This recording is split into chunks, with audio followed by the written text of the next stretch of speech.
আরজিকর ঘটনার প্রতিবাদে মারগ্রাম থানায় ডেপুটেশন সিপিএম পার্টির। বীরভূমের রামপুরহাট ২ নম্বর ব্লকের মারগ্রাম থানার মারগ্রাম হাই মাদ্রাসা মাঠ থেকে মিছিল বের হয় সিপিএম পার্টির পক্ষ থেকে, যেটি মারগ্রাম থানার সামনে এসে শেষ হয়। সিপিএম পার্টির পক্ষ থেকে একটি লিখিত স্মারকলিপি জমা দেওয়া হয় মারগ্রাম থানায়। মূলত একটাই দাবি, আরজিকর ঘটনার প্রতিবাদে দোষীদের অবিলম্বে শাস্তির দাবিতে এই ডেপুটেশনটি জমা দেওয়া হয়।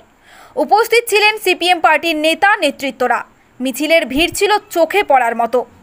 Bureau report, Birbhum news.